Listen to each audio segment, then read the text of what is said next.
देखिए, अब हम अपनी इस वीडियो में जानेंगे इंटरनेट के उपयोग के बारे में, यूजेस ऑफ इंटरनेट। तो देखिए, इंटरनेट पर निम्नलिखित प्रमुख सेवाएं उपलब्ध होती हैं। इंटरनेट पर प्रमुख सेवाएं उपलब्ध होती हैं। देखिएगा, इलेक्ट्रॉनिक मेल या ईमेल। इलेक्ट्रॉनिक मेल या ईमेल इंटरनेट पर जब प्रयोक्ता यानी यूज़र एक कंप्यूटर से दूरस्थ स्थित दूसरे कंप्यूटर को पत्र भेजता है तो इसे ईमेल कहते हैं। ठीक है, यह सुविधा इंटरनेट पर सर्वाधिक प्रयुक्त की जाती है। इस सेवा का प्रारंभ 1970 में माना जाता है। इंटरनेट पर जीमेल जैसी निःशुल्क ईमेल सुविधाएं उपलब्ध हैं।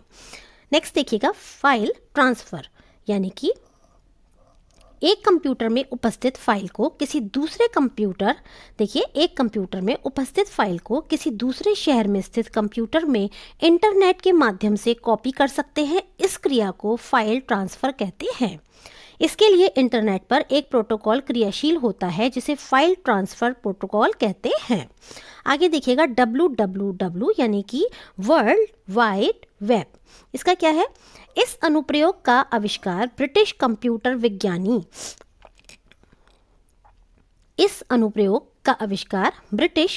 विज्ञानी टिम बर्नर्स ली ने वर्ष 1989 में यानी कि 1989 में जेनेवा स्थित यूरोपीय laboratory for particle physics CERN में किया था।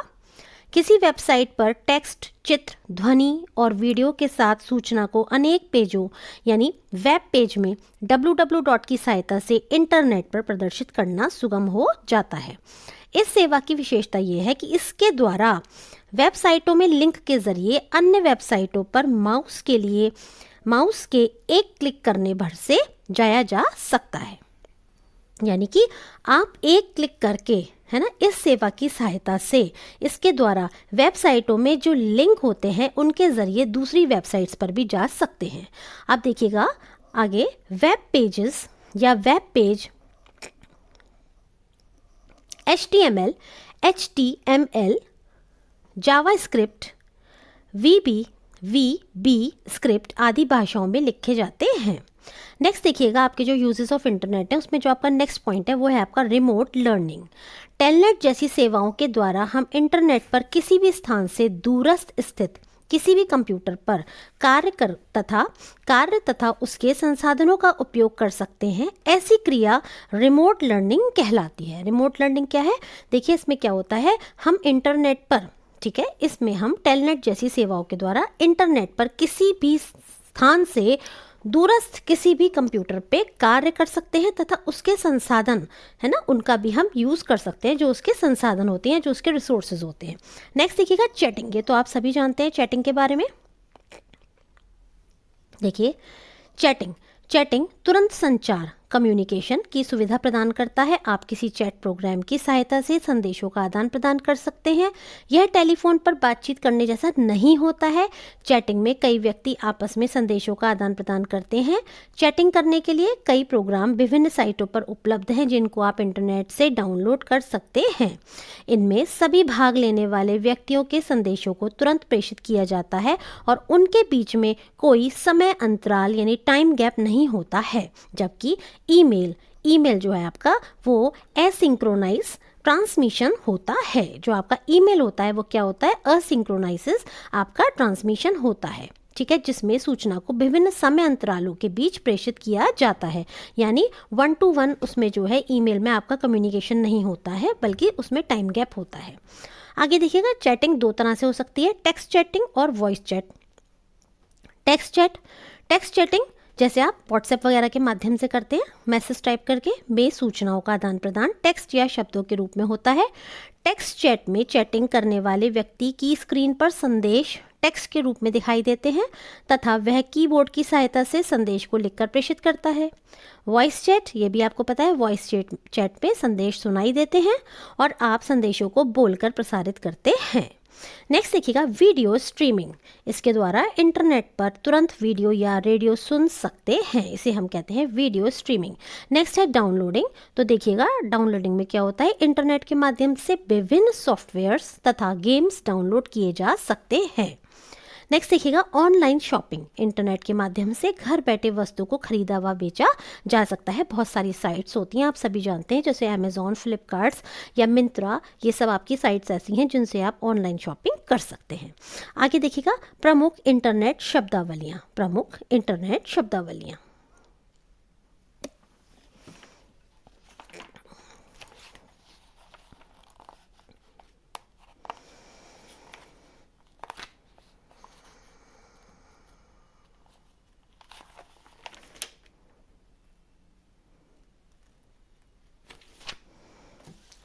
देखिए प्रमुख इंटरनेट शब्दावलियाँ जो हैं आपकी, यानी कि हम जो इंटरनेट से संबंधित शब्दावली जो भी हम यूज़ करते हैं उनके बारे में हम जानेंगे। पहला है आपका, हम देखिए वेबसाइट वर्ड का यूज़ करते हैं। इसका मतलब क्या है? एक वेबसाइट संबंधित वेब पेजों का एक समूह होती है। जो एक वेबसाइट होती है वो क्या होती है?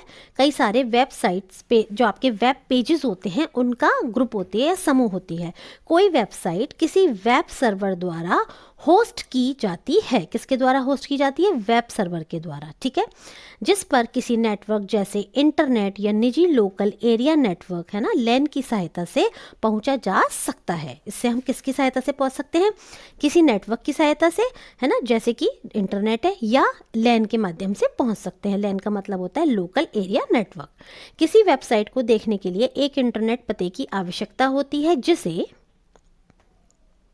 देखिए जिसे हम क्या कहते हैं? URL कहते हैं। ये क्या होता है? एक इंटरनेट पता होता है, ठीक है, इसे हम कहते हैं URL, यूनिफॉर्म रिसोर्स लोकेटर। वेबसाइटों के उदाहरण देखिएगा, जैसे HTTP www.ssgcp.com, या यही आपका आ गया देखिए redifmail.com, MSN या eDrishti या yahoo.com।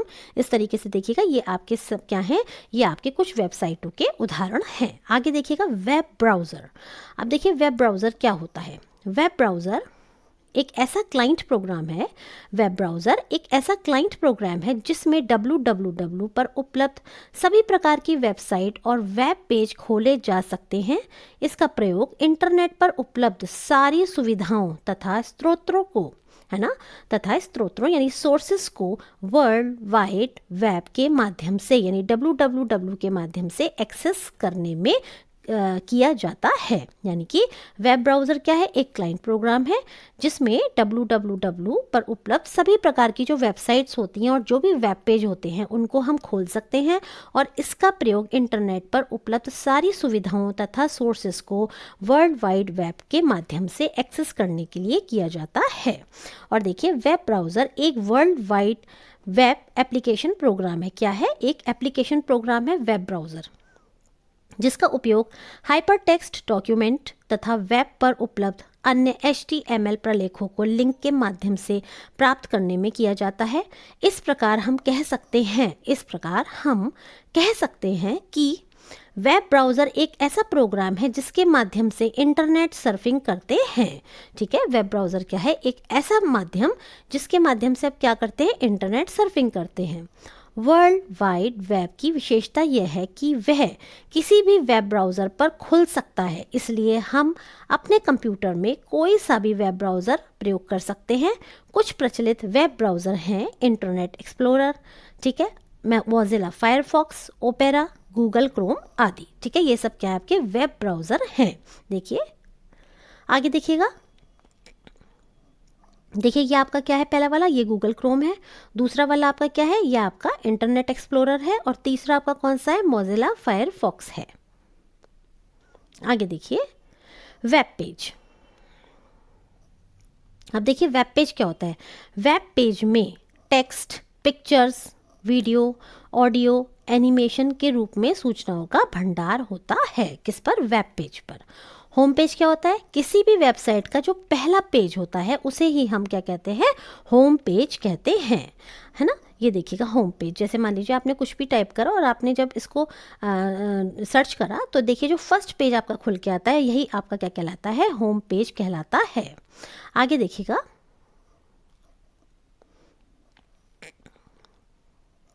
देखिए सर्च इंजन। अब देखिए सर्च इंजन क्या होता है? सर्च इंजन किसी सर्च इंजन किसी एक साधन का नाम नहीं है, बल्कि उन साधनों का समूह है जो वांछित सामग्री को इंटरनेट पर खोज सकते हैं और उस सामग्री को होस्ट कंप्यूटर से प्राप्त भी कर सकते हैं। सर्च इंजन में एक जगह पर हमें वे सूचना देनी होती हैं जिसे हम इंटरनेट पर खोजना चाहते हैं। सर्च इंजन पर वांछित सामग्री का कोई भाग या शब्द टाइप करके उसे खोज करने का आदेश दिया जाता है। आदेश मिलते ही वह सर्च इंजन समस्त इंटरनेट होस्ट कंप्यूटरों पर उस सामग्री को खोजेगा जिसमें टाइप किया गया भाग या शब्द उपस्थित हो। उसके बाद क्या होगा? उसके बाद वह स्क्रीन पर उन समस्त जानकारियों की सूची प्रदर्शित करेगा जो आपने शब्द टाइप किया था, है ना, उससे संबंधित।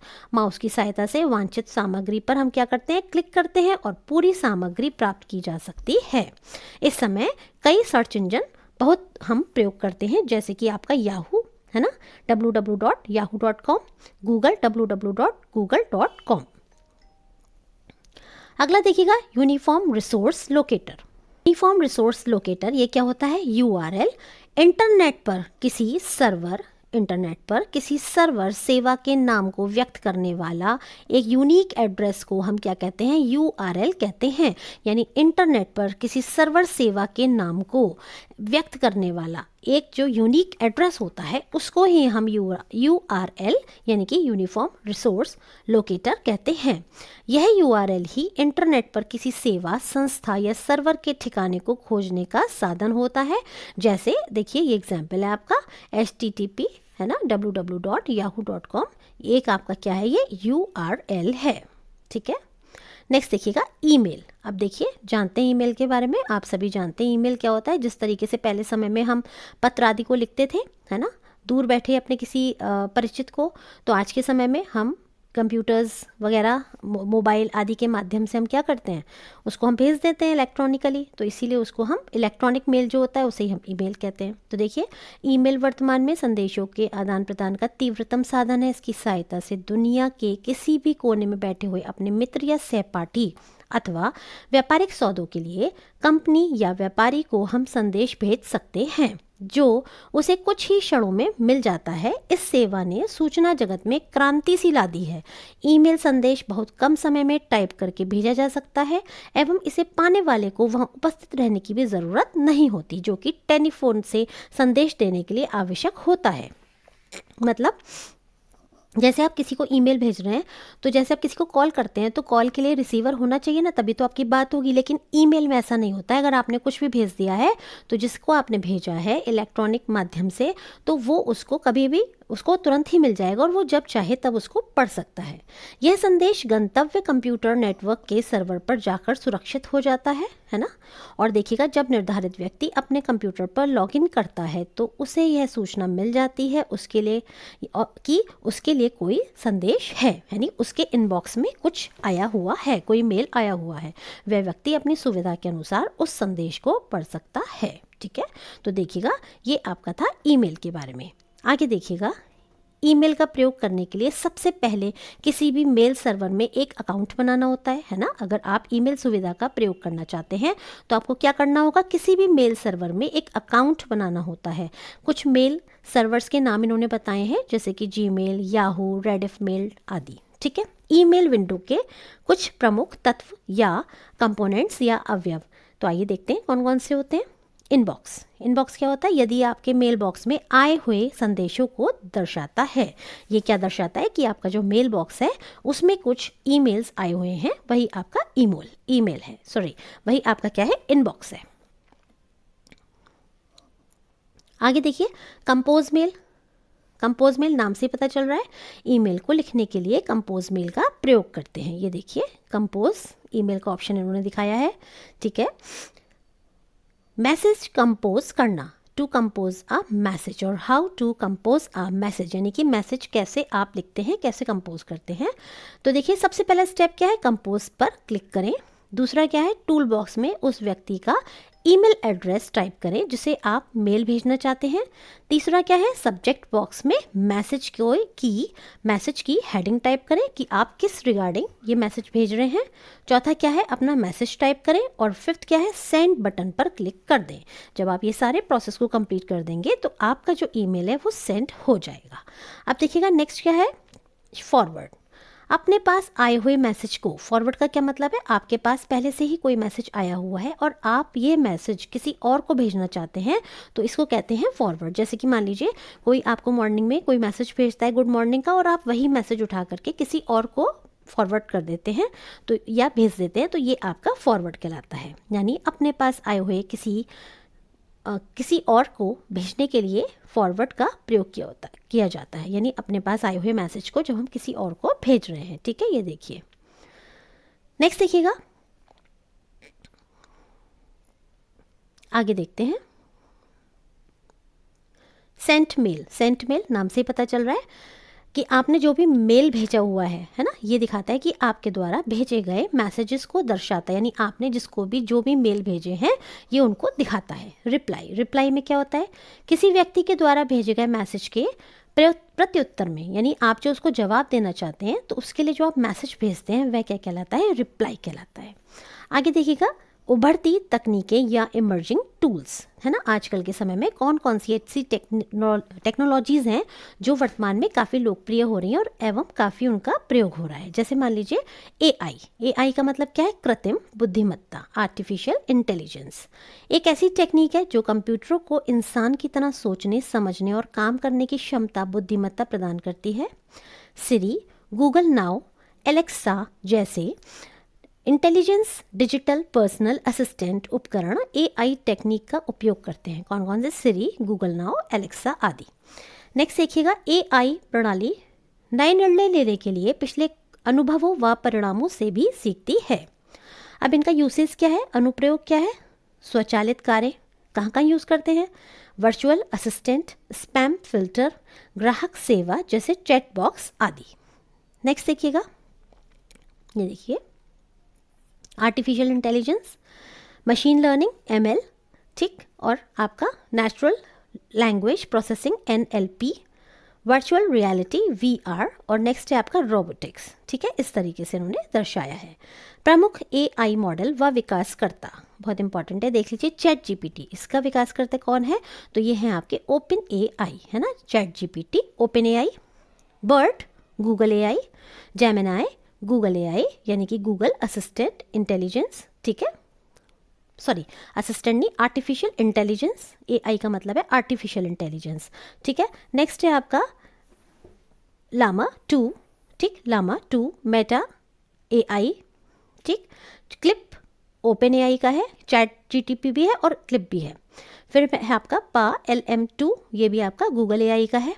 नेक्स्ट है आपका अल्फा कोड, ये आपका डीप माइंड का है। ठीक है, तो ये इस आपके प्रमुख एआई मॉडल्स थे और ये आपके क्या थे, विकासकर्ता, जिन्होंने इन आर्टिफिशियल इंटेलिजेंस जो आपकी चीज़ें हैं इनका विकास किया है।